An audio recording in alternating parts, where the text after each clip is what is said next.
Hi ಎಲ್ಲ ನನ್ನ YouTube ಫ್ರೆಂಡ್ಸ್ಗಳಿಗೆ. ನಮ್ಮ ಮನೇಲಿ ಇವತ್ತು ನಾನು ಬೆಣಸರ ಉಪ್ಪಿಟ್ಟು ಮಾಡೋಣ ಟಿಫನ್ಗೆ ಅಂತ ಮಾಡ್ತಾ ಇದ್ದೀನಿ ಫ್ರೆಂಡ್ಸ್.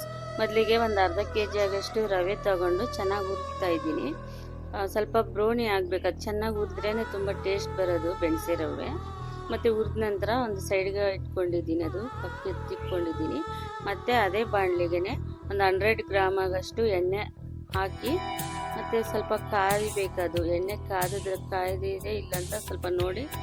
ಮತ್ತು ಸಾಸಿವೆ ಹಾಕ್ತೀನಿ. ಸ್ವಲ್ಪ ಎಣ್ಣೆ ಕಾದ್ಮೇಲೆ ನಾನು ಸಾಸಿವೆ ಹಾಕ್ತೀನಿ. ಸಾಸಿವೆ ಹಾಕಿದ ನಂತರ ಮತ್ತು ನಾನು ಈಗ ಈರುಳ್ಳಿ ಹಾಕ್ತಾ ಇದ್ದೀನಿ.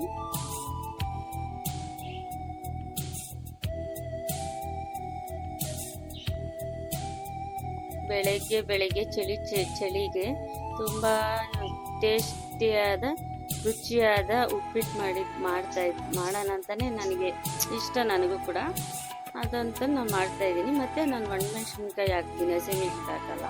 ಒಣಮೆಣ್ಸಿನ್ಕಾಯಿ ಹಾಕಿದ್ರೆ ತುಂಬ ಟೇಸ್ಟ್ ಬರುತ್ತೆ ಅದಕ್ಕೆ. ಆಮೇಲೆ ನಾನು ಕರಿಬೇವು ಹಾಕ್ತಾಯಿದ್ದೀನಿ. ಕರಿಬೇವು ಹಾಕಿದ ನಂತರ ಸ್ವಲ್ಪ ಅದು ತಿರುವಿದ್ಮೇಲೆ ಮತ್ತು ನಾನು ಸ್ವಲ್ಪ ಗೋಡಂಬಿ ಹಾಕ್ತಾಯಿದ್ದೀನಿ. ನಾನು ಕಡಲೆಬೇಳೆ ಎಲ್ಲ ಹಾಕಲ್ಲ ನಾನು, ಅದು ನನಗಿಷ್ಟ ಆಗಲ್ಲ. ಅದಕ್ಕಂತ ನಾನು ಸ್ವಲ್ಪ ಗೋಡಂಬಿ ಹಾಕ್ತಾಯಿದ್ದೀನಿ. ಗೋಡಂಬಿ ಹಾಕಿದ ನಂತರ ಅದು ಸ್ವಲ್ಪ ತಿರುಗಬೇಕು, ಎಲ್ಲ ಸ್ವಲ್ಪ ಬ್ರೌನಿ ಆಗಬೇಕು. ಮತ್ತು ಆಮೇಲೆ ನಾನು ಹಸಿದು ತರಕಾರಿ ಕ್ಯಾರೆಟು, ಬೀನ್ಸು ಮತ್ತು ಒಂದು ಆಲೂಗಡ್ಡೆ ಇಷ್ಟು ಕಟ್ ಮಾಡಿ ಸೈಡಲ್ಲಿ ಇಟ್ಟಿದ್ದೀನಿ ತೊಳೆಯೋಕ್ಕೆ. ಅದನ್ನು ನಾನೀಗ ಹಾಕ್ತಾಯಿದ್ದೀನಿ. ತರಕಾರಿ ಹಾಕಿದ್ರೆ ಸ್ವಲ್ಪ ಟೇಸ್ಟ್ ಇರುತ್ತೆ, ಆದರೆ ಕೆಲವ್ರಿಗೆ ಇಷ್ಟ ಆಗುತ್ತೆ, ಕೆಲವ್ರಿಗೆ ಇಷ್ಟ ಆಗಲ್ಲ. ನಮಗೆ ಹೆಂಗೆ ಮಾಡೋದು ಇಷ್ಟನೇ ಇರೋದನ್ನು ನಾನು ಹಾಕ್ತಾಯಿದ್ದೀನಿ.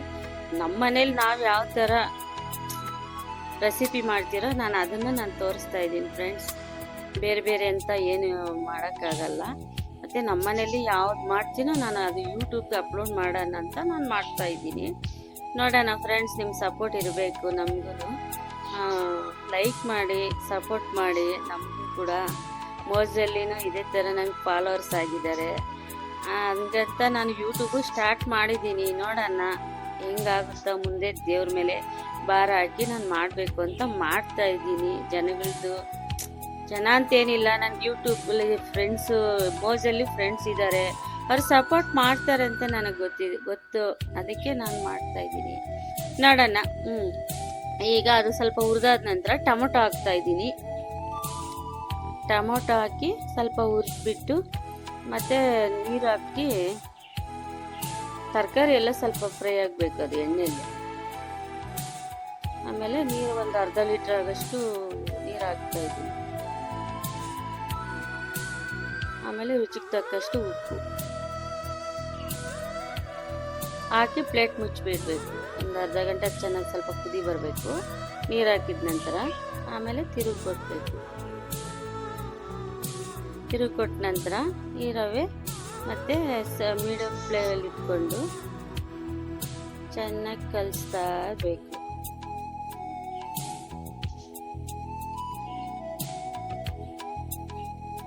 ನಾನು ಯಾವ ಅಡುಗೆ ಮಾಡಿದ್ರು ಪ್ರತಿಯೊಂದು ವಿಡಿಯೋನು ಹಾಕೋಣ ಅಂತೀನಿ, ನಾವು ಯಾವ ಥರ ಮಾಡ್ತೀರಿ ಅಂತ.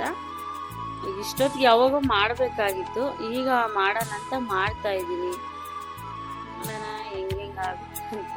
ಸರಿ ಆಯಿತು, ಮಾತಾಡೋಕ್ಕೆ ಅವೆಲ್ಲ ಯಾಕೆ ಈಗ ಮಾತು. ಸರಿ, ಈಗ ನಾನು ತಿರುಗಿ ಕೊಡ್ತಾಯಿದ್ದೀನಿ. ತಿರುಗಿ ಕೊಟ್ಟ ನಂತರ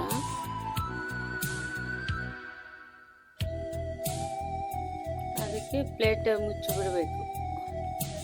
ಅದು ಚೆನ್ನಾಗಿ ಸ್ವಲ್ಪ ಬೇಯಬೇಕಲ್ವ, ರವೆ ತರಕಾರಿ ಎಲ್ಲ ಮಿಕ್ಸಾಗಿ. ಅದು ಪ್ಲೇಟ್ ಮುಚ್ಚಿಬಿಡ್ತೀನಿ ನಾನು ಕಲಿಸ್ಬಿಟ್ಟು.